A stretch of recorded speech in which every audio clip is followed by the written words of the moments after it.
The home is where it all starts. Having a secure place to live for children to grow up in, for folks to grow old in, is just a critical part of life. Neighbors America is a national congressionally chartered nonprofit. Our purpose is really neighborhood revitalization and affordable housing. We support a network of almost 250 nonprofit partnerships across the country that are doing the work locally, like Rocky Mountain Communities is here in Colorado.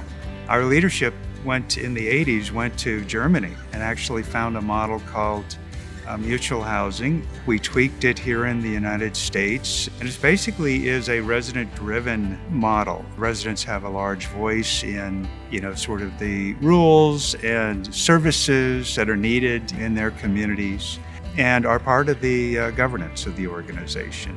We think a strong neighborhood comes from resident engagement as well as, local investment.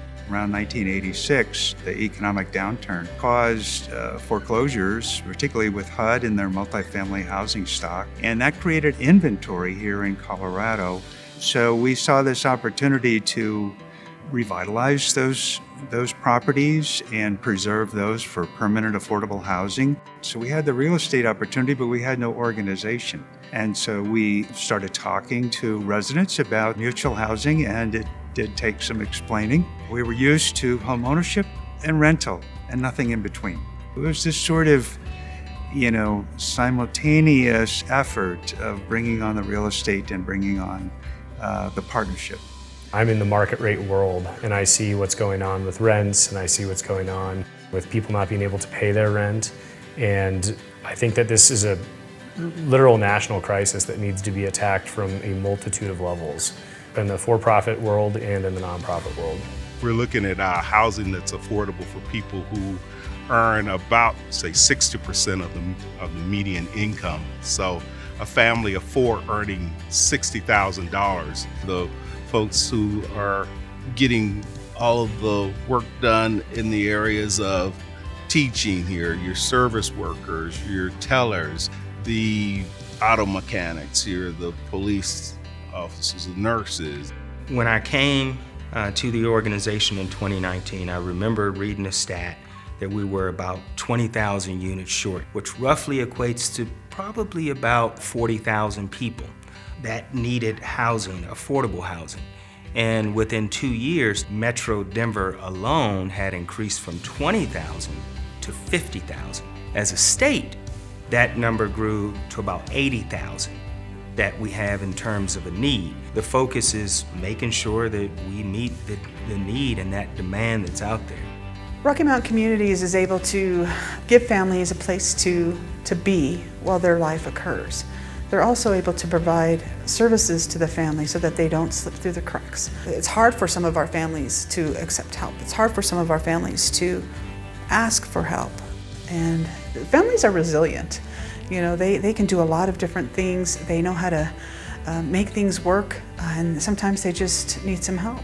To me, the million-dollar question is, what about impact? What is it doing? Are you truly helping people thrive? So we took a completely different approach to really reimagine resident services. We wanted to be able to shift and go from being transactional to being more relational. How do we connect in a way that residents view us as partners and not just you pay, you stay? How do we get them to understand that they have to step up and do their part? If you're being resident focused, then the thought is that's where true innovation comes from. Royal Village Fest. This was a resident-driven event. They were selling their crafts and arts. They wanted to be the ones to be on the grill cooking and serving, and they decorated. They have so much talent. They have so many skills to offer.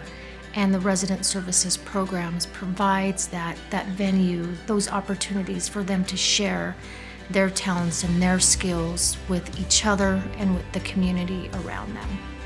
Our residents want to be seen as human and not just someone who lives in affordable housing, but people.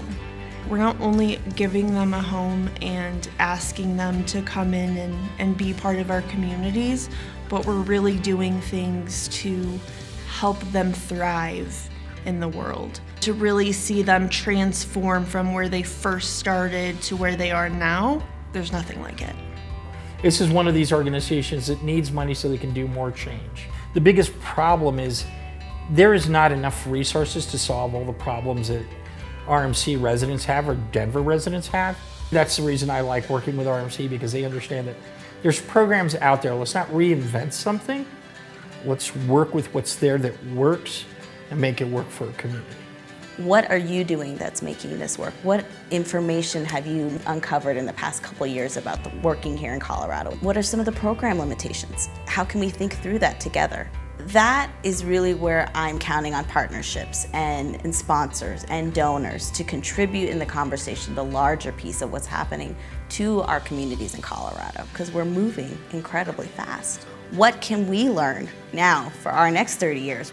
Instead of putting your head down and wondering what's going to happen, you get your heads together and come up with something, and that is Rocky Mountain Communities.